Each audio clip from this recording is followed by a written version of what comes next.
Are you ready to take your craft game from here to here? If so, you're in the right place, and today I'm going to give you 10 Cricut hacks that is going to level up your crafting game.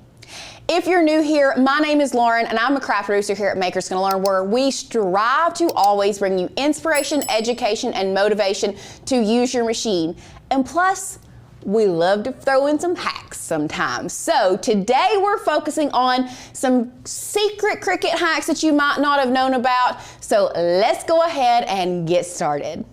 First up on the list is using a lint roller to get those little pieces of vinyl HTV up and out of the way. Y'all, I don't know about you, and not just vinyl, glitter as well. Now, I'm not gonna be throwing this glitter down and using a lint roller to show you how it gets up, but if you get glitter everywhere, you have a bunch of little vinyl pieces. Actually, you know what? I think I just got glitter everywhere anyway, so let's just go ahead and show you how quick and easy a lint roller can get glitter up and even off of your mat. Honestly, the only way to go. Once again, it fell over, y'all. Using a lint roller to get all that glitter up. If you are a crafter, you know what we call glitter here. It's the herpes of the craft world. I ain't got no lies to tell, but y'all, this lint roller will get rid of them herpes real quick. So using a lint roller for your glitter or little pieces is going to be a game changer. Keep one handy, keep it there, clean up after you're done. I promise you it's gonna change the game. Next up is one that I really wish I could show you how well it works. And I know you're thinking, Lauren, what in the world are you doing with a bunch of tennis balls? Girl, that's to help us put vinyl on a textured wall. Did you know that you can take a tennis ball, and I'm gonna take a step back here and show you how you can do it. This is not a textured wall, but if you have a vinyl decal that you're trying to put on a textured wall, grab you a tennis ball. It's going to be sturdy enough, but also have enough give that it's gonna really help you get on there. Take that tennis ball, rub it or roll it up against the edges of the vinyl decal, and that's going to help you really get in the grooves if you are trying to put vinyl on a textured surface or a textured wall. I mean, who would have thunk it? Next up, let's talk about layering vinyl, because sometimes it can be hard to layer vinyl, especially if you have a lot of static. The static likes to cling it to your transfer tape. So what you can do to help alleviate that is layer your vinyl on your mat, and let's go overhead so I can show you. So as you can see here, we have our decals that we are going to be layering. This is a layered egg, and what I'm going to do while this is still on the mat, I'm going to leave my base layer. Yes, I do know the top of that is cut off. It is fine. And I'm going to go ahead, and after burnishing this down, I'm going to pick up my second layer. And you can see now how that is not clinging to it at all. And you can place that layer there, pull that up, and now we're gonna come over here and grab this top layer, burnish it down really well. And now we can layer that on top of that. And did you see how easy that was to layer that vinyl by using the mat as our third hand? Honestly, guys, it is, in my opinion, the only way to do it. Now, once you are done, if you are not ready to place the vinyl anywhere, you can leave it as is, or if you have already taken the backer off, but you're still not ready, this is tip number 3. You can just grab you some wax paper. You can either put your backer back on if you still have it, or just place some wax paper on the back of that design, and that will keep that safe. You can take it back off super easy, but if you have thrown the backer away, but you're not ready to place your vinyl decal anywhere, just grab you some wax paper and put it on the back and you can save it for later. Now, while we have the wax paper out, let's talk about this hidden gem of a way to put your decal on, and that is using the hinge method and some wax paper. So what you're going to want to do is take your design, whatever design you have, and what we're gonna do is we are going to line it up exactly where we want it, but to keep it straight, or if you have a large design, I love leaving that there using this wax paper. And now what I can do, and this is great if you have a full design, by using this wax paper and laying it down, we can do what we call the hinge method. Now seeing that we have placed it on our blank here, we've lined it up here. Now what you can do is hinge this back. We can take that wax paper off. Remember, it doesn't do anything. And now we can grab our squeegee and just squeegee this right on down. Super easy. Our next secret hidden gem, we're just going to flip this over to the back, and that is the fact that you can use heat transfer vinyl on wood. I don't know if you were aware of that, but that is one of my favorite methods of putting something on wood, is using heat transfer vinyl. So this is heat transfer vinyl, this is regular vinyl. They both look great, but I just wanted to show you the different methods of doing this.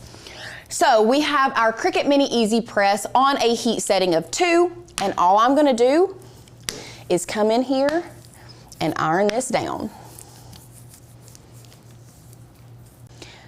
Go slow when you are pulling this up, because sometimes it does take it just a few more minutes to adhere. So if you miss places, you can go back over.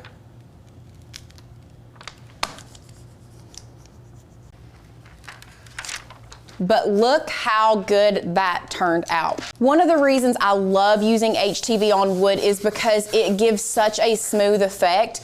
But if you don't have the correct color that you want in adhesive vinyl, just know that you can put HTV on wood. And here's another really good example of us putting HTV on wood, or you can put HTV on leather. So many different things you can put HTV on. Our next secret hidden gem when it comes to creating designs that really stand out with your Cricut is using glyphs. Now, how you're going to do that, and we'll go to our share screen so I can show you how you can do that. So not all fonts are going to have glyphs that you're going to be able to use. This one specifically is Little Lovey. I'm going to show you using my name. So what you're going to do, type out what you want, then you're going to go to either your character map if you are on a Windows, or your font book if you're on a Mac. From there, here is our font book. This is what the normal font is. You can see this is our standard font here, but when I scroll down past all of this, at the bottom is where you're going to find if this font has glyphs or not. So Little Lovey, we see, does have a few glyphs. Let me go ahead and look at another one that may not. So Jot is another one. You can see when I scroll down, it does not have glyphs. So like I said, not all fonts do have glyphs, but some of the more decorative fonts do. So what you were gonna do is open it up here, then you're going to click on the letter that you want. Once it is highlighted, you're going to click Command or Control C, and then we're going to go back to Cricut. We are going to delete that L and Command or Control V and copy it in there. Y'all, look how cute. Now I can grab an A, Command C, delete that A, Command V, and look how much better already that is starting to look. So going back to my font book, I'm trying to see if there's any other letters that I could utilize to make this look better. We don't want two little hang down things right beside of each other. I really wish there was a different looking R, but there's not, and that's okay. The E is cute though. Let's Command C and pop it back over here. Super cute, and you can see how that will change and really make your design look super custom just by using glyphs.